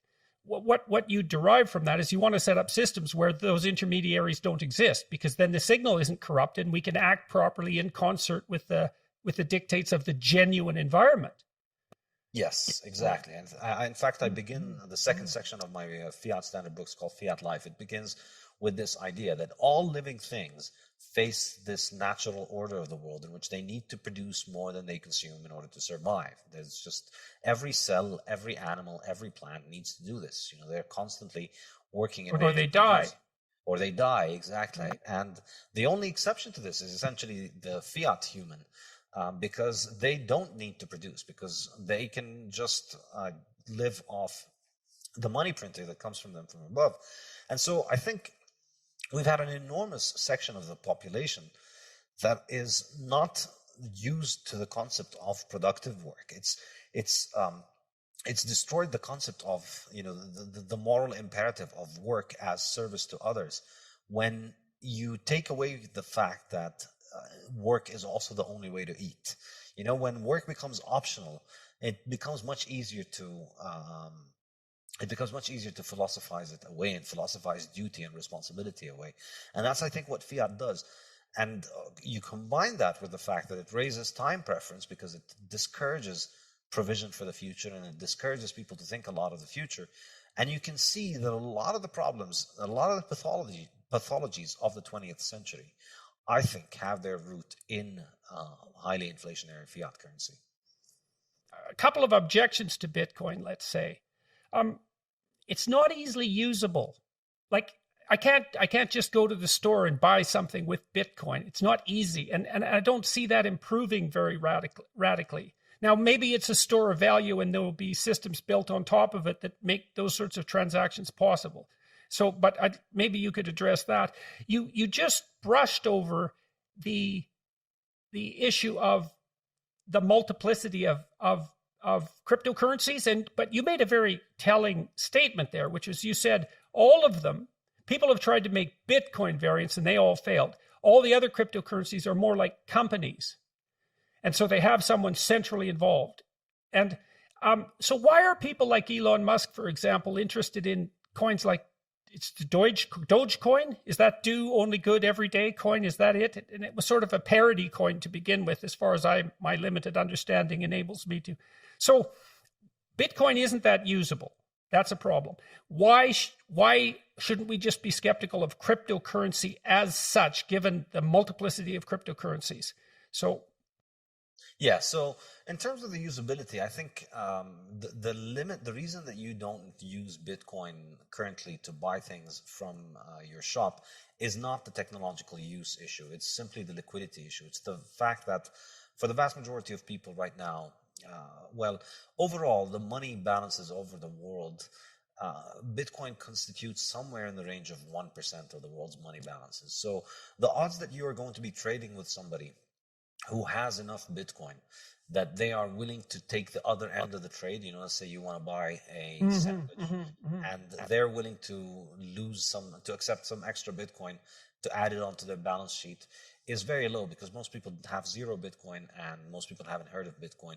So it's still very early. So that problem is in my mind is just an issue of liquidity. It's not an issue of interface or users. You don't know how your refrigerator works, your car. A lot of machines, we have no idea how they work, but you know how to operate them. And so Bitcoin is like that. And we saw in El Salvador, now McDonald's and Starbucks are accepting Bitcoin. It's just there is a very easy way to do it. In El Salvador. In El Salvador, yeah. Why? So it was announced as a national currency, as legal tender in El Salvador. In fact, we're recording just one day after that law went into effect. So now El Salvador has two official currencies, the US dollar and Bitcoin. They used to run on... And why did they do that? It's an interesting move from the president of El Salvador. I think... it's a radical move. It's amazing. I can't believe it. Yeah, one motivation is that a lot of El Salvadorians send remittances back to their country, and there's a lot of money in that, so they could save with it on Bitcoin. And so, Right. So that's a place where Bitcoin could really get wide usages. It's a replacement for things like Western Union. And that's a big deal given how much money passes from first world countries to third world countries. It's a huge issue. yes, and I think still over time, I still think it's going to be a while until the whole world can move on to a Bitcoin-based economy, because it's just you don't. There's $100 trillion of money out there in the world. We're not going to. Bitcoin can't eat all of that in a weekend. No, but it's stunning that it's even 1% of that. I mean, that's unbelievable. That's a huge percentage of it. It's a huge percentage, because the vast majority of that, the vast majority of currencies are under 1%. Bitcoin is bigger than the vast majority of currencies. There's only like maybe 5 or 6 currencies that are bigger than Bitcoin, the big ones, and then all the other ones are just tiny little fractions next to it. So it's astonishing that we've gotten so far. But I think in terms of the interface issue, it's let me just put it this way: all of the solutions that you currently use for paying with your fiat can be adapted for Bitcoin. Visa could add, Visa already provides the US dollar and the Canadian dollar and the euro and 160 currencies from all over the world. They can add 161, and then you'll be able to pay with Bitcoin. Okay, so you think that's a threshold issue? Enough users, that'll just start to happen. The market will drive that. Okay, yeah, and now... And we have the Bitcoin native solutions as well. Okay, now the issue of the other cryptocurrencies. The other cryptocurrencies, I think, in my mind, they are dilutive of each other, but they are not dilutive of Bitcoin, because Bitcoin continues to grow very rapidly. And I think, the other cryptocurrencies, their value proposition rests on some kind of special feature that they provide. None of them is really trying to compete with Bitcoin on being this neutral money, neutral protocol. None of them can claim in any kind of serious sense to be doing that. So, okay, so let me ask you about that. So does that mean that Bitcoin is addressing the issue of the store of value, the long-term permanent store of value, decentralized, in the most philosophically profound possible manner, in some sense? These other cryptocurrencies, they have other features, but that's not the problem they're essentially trying to address. Yes. So they're in a different category. Yeah, all the currencies that try to market themselves as a competitor to Bitcoin in this field have sunk without a trace. And the ones that have stuck around have introduced a whole bunch of buzzwords about other things that they're supposed to be doing. And like what? What's been popular? So there's all kinds of things like smart contracts and decentralized finance. Honestly, if you ask me, none of that stuff has shown any sign of being anything more than basically a pump and dump scheme, wherein people come in and they buy the token.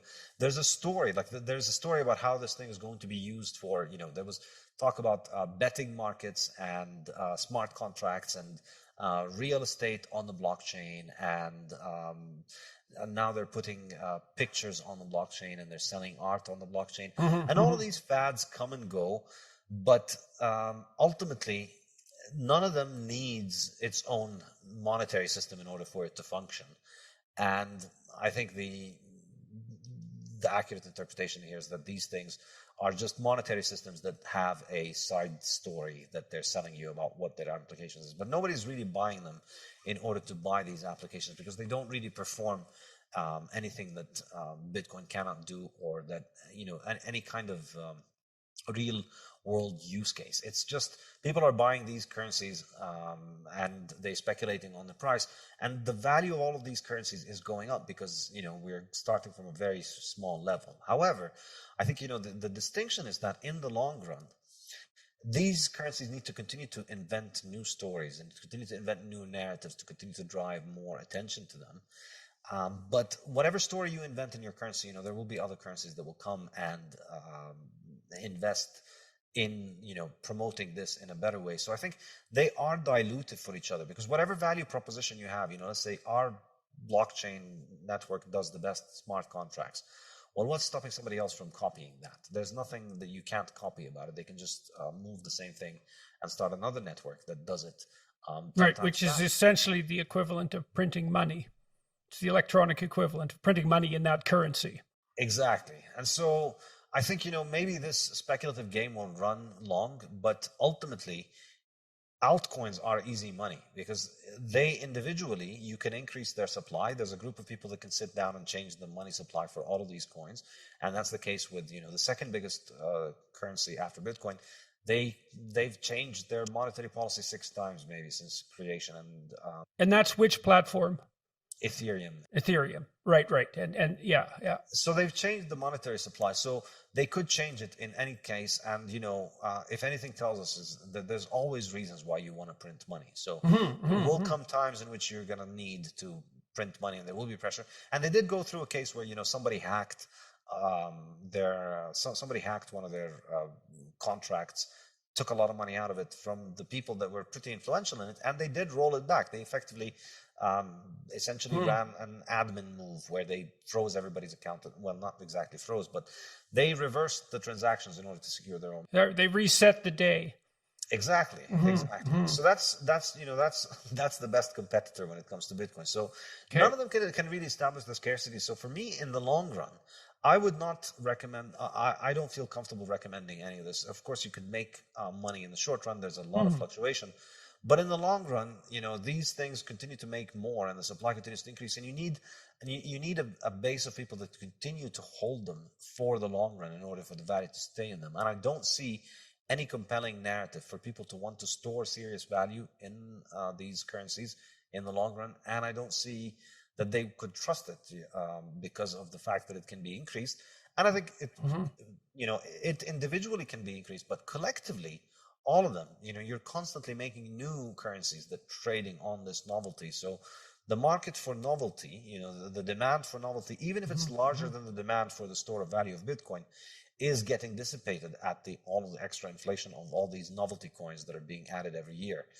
And, I don't pay much attention to this world because in my mind, I've paid enough attention and seen the patterns, which is that it's, these stories are generally there to sell the story of the currency that exists there. But I think Bitcoin is really all you need. Bitcoin is the one that I can trust will be there in 10 years, in 15 and 20 and 50. Okay. So let me ask you about one more thing. I want you to talk about your online learning platform and why you built that, why you're doing that, what you think the implications are, what you offer people, what that means for the future of education, let's say, why you aren't in the traditional university system. I know that's a lot, but I do really want to hear what you have to say about it. I was in the traditional university system, but the internet changes everything. And toward the time when I started learning about Bitcoin, it really changed the way that I think about the world and gave me an understanding of the power of technology and the power of innovation and the power of the internet. And I started realizing just the limitation of the physical university model, which is you're stuck in a small classroom with students. Many of them are there just because they want the credentials, not for the actual learning. And the economics of it are not very good because, the students pay a lot of money and the professors don't get paid a lot of money. And then a lot of money gets lost in the middle in the gigantic bureaucracy. Which expands way faster than the faculty and continually undermines the power of the faculty with the faculty's own, what would you call, they're concentrating on the research and they're politically naive and their power gets inflated away to a tremendous degree every year. I've warned my colleagues about this sort of thing continually when I was a faculty member, and they never paid attention. I said, you just have no idea what you're giving away. And well, okay. So, and I've had the same experience as you, I think. I mean, I've had a lot of health problems recently, but I was thinking about going back to the university. I've resigned from the University of Toronto, and my original position, I'm a professor emeritus now. But I thought, if I'm well enough to go back to the university and teach, I'm well enough to teach on the net. And if I teach on the net, I can talk to people like you every day. I never have to teach the same course twice. I can learn while I'm teaching. And I can teach to like 500,000 to 1 million people continually. So why in the world, with no administrative overhead whatsoever, direct to consumer? Exactly. So that was really it. And for me, I think the most frustrating part of academia is the peer-reviewed journal nonsense. It's just an enormously frustrating ritual where you need. That's the grant writing system is worse. Yeah, well, in my defense, I never went that far. I could never get myself to write. Well, the typical researcher in the United States in particular, you get big grants in the US, but they're impossible to get. Whereas in Canada, you get small grants. And if you do a grant proposal properly, you probably get a grant, small. But in the States, the typical scientist spends 40% of his or her time writing grant proposals. And that is not what they're good at. Like, that's not the same as being an entrepreneurial researcher. It isn't the same skill set at all. Yeah, and then you don't get the grants.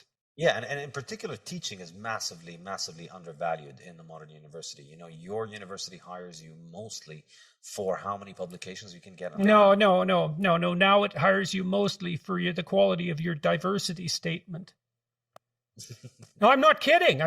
This is really happening in California. God, no, but not research now. It's literally the case that in the UC systems, the diversity statement, which is just something that crept in, say, 5-6 years ago, you have to provide a diversity statement along with your research statement, that has more weight with regards to the hiring procedure than the research history and teaching. Well, it's like, who cares about the damn undergraduates, right? So yeah. Yeah, Fiat education is another chapter in the Fiat standard where, I take my experience from the university world where essentially, again, it's the same story. The financing doesn't come from the customers, for the students, whether it's at the university or school level, it comes from above. And so the bureaucracy is optimized for sucking more money from above. And it essentially uses the students as the props to do that. In fact, universities get a lot of money, a lot more money from governments, directly or indirectly. Governments subsidize the loans for the students, so even student money is effectively government money. And so they're optimized and focusing on kissing the hand that feeds them, and that's why the university is becoming so politicized. It's also part of Fiat disease. Mm-hmm. It's not the case when it's not how universities functioned under the gold standard. They had far more integrity because the money had integrity, and so the only way that you could get your university to have money was to teach people useful things so that they would be happy and they would tell their friends to go to that university and they would donate money. But this kind of cycle is breaking now, and that's why we see so many. God, even the Economist, miracle of miracles, has published articles in the last month pointing out that the politicization of the university campus, which is something that I've been observing for like 20 years and have been warning people about, is having these massive downstream consequences throughout society. It's like, and that's definitely the case. And so why is that politicization occurring? So exactly. And so for me, I wanted to just, it was like, Bitcoin, like Uber, it's a sidestep the entire monster and figure out what is the essence of what it is that I'm good at. I like to teach. I enjoy teaching. So I'm going to build a website and I'm going to,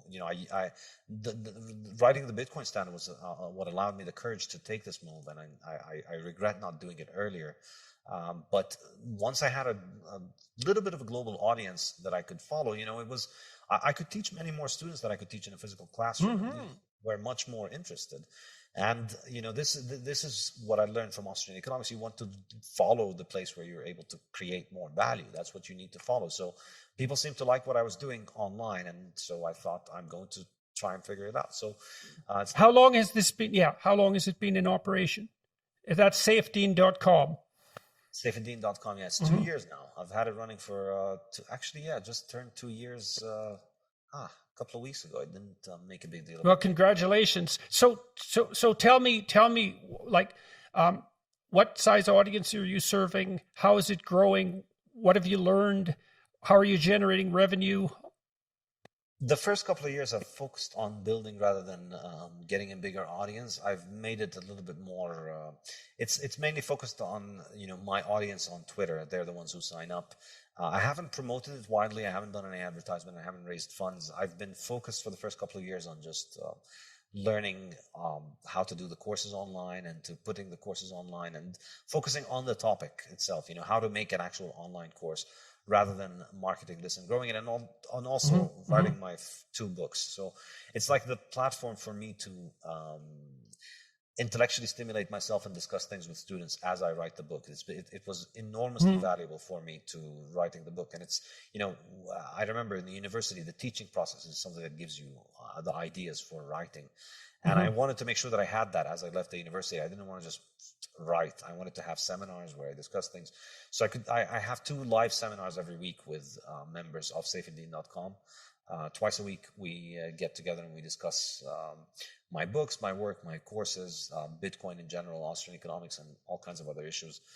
And so now it's a little bit, it's being done on a smaller scale as I was focusing on the courses and the books. The plan is, starting next year, I'm going to start hopefully expanding the operation as I have my books completed and my next 2 books. I'm also writing an economics textbook as well. So, the next problem to solve for the decentralization of education, I've been thinking about this for a long time, as it's possible to learn more and more online, is accreditation is where all the value is, all of it. And I've talked to many wise academics, like seriously wise academics, who know perfectly well that there's almost zero financial utility in the knowledge that universities are dispensing to students. It's not zero, but it's low. But there's tremendous residual value in the accreditation. So the next big revolution is going to be the decentralization, hopefully, the decentralization of accreditation, so that there's a way of providing verifiable accreditation. So I've been thinking about that. So to some degree, so you can imagine something like a set of exams where only 10% of the people who take them pass, or maybe it's 20%, that's bronze, 10%, that's silver, 5%, that's gold. You can retake the exams multiple times, but you keep it scarce. And so the accreditation, there's tremendous economic value in the decentralization of educational accreditation, because the content is going to be provided, right, by people like you, perhaps by people like me. That's going to just keep happening. And that's going to find its own market. So I don't know how that problem might be solved, but. Yeah, the way that I solved it in my first 2 years was that I just told people, I'm going to only give knowledge. I'm not going to do any test accreditation. Right. Yeah, and that's a reasonable approach too, and it sort of relies on your trust in the students themselves in some sense, right? You don't have to sit through this. You're not going to get anything out of it except the knowledge. That's a reasonable approach, and maybe it's the right one. It's just for those who wish to educate, to do so, and to let the chips fall where they're going to fall. And also, I think, there are some downsides to testing, that you have to kind of formulate the education in a way that is amenable for testing, and that can corrupt the system. Exactly. And I kind of it's like predicting the future, right? It's the same problem. It's like, which part of the knowledge that you've learned is relevant, and can we and so there's the hypothesis that we can formalize that. Now, you might be able to do it in some ways because maybe you can test something like literacy, right? Because that's a broad scale skill that's useful across multiple domains. And so maybe there's a role there for testing to specify level of skill. But it gets much more difficult in other areas. So that's partly why the accreditation problem is a real tough one to solve, to do it properly. I don't know. I go back and forth on whether accreditation really is such a big deal, or whether the whole issue of accreditation is going to be devalued over time. Because in a sense, I can see how it was valuable in the pre-internet world, where, going to a university and spending 4 years taking courses with the experts on a topic next to a physical library that actually contained the books on the topic was basically the only way that you could establish confidence in the topic. And getting a degree that you've ticked all of the boxes was a very reliable signal that you did do that.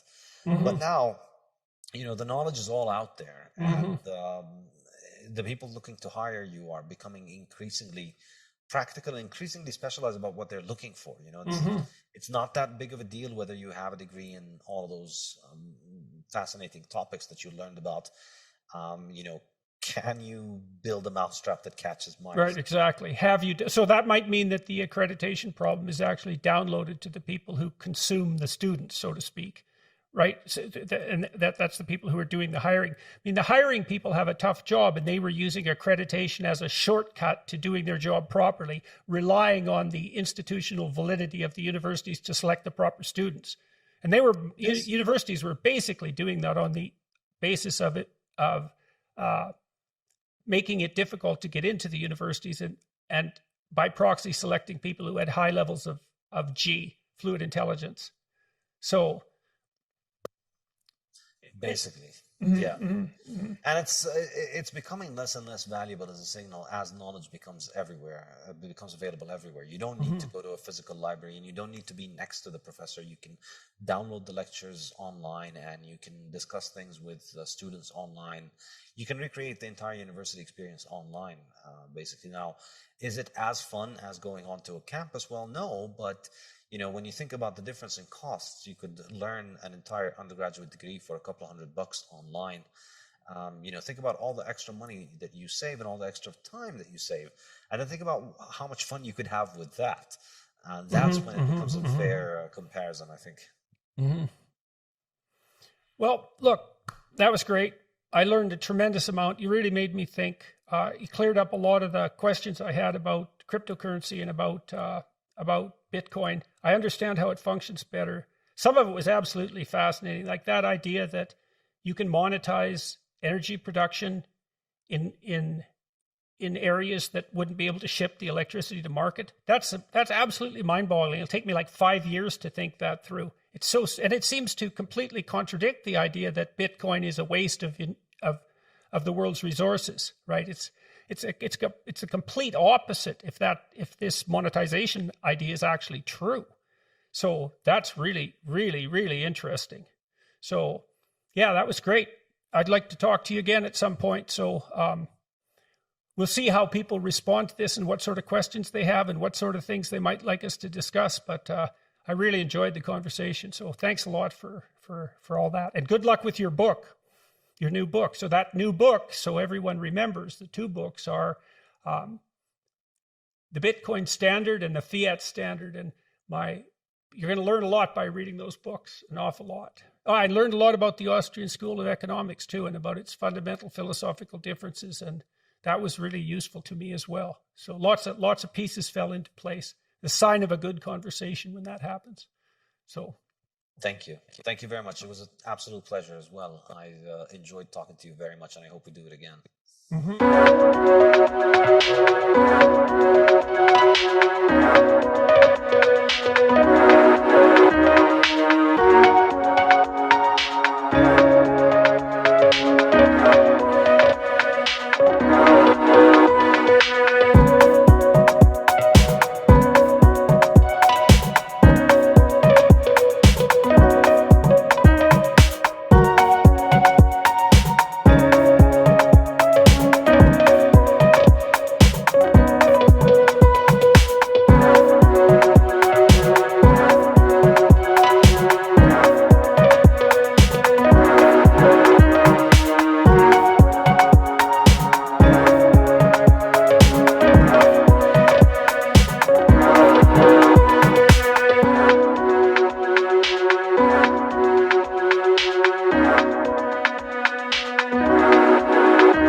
you.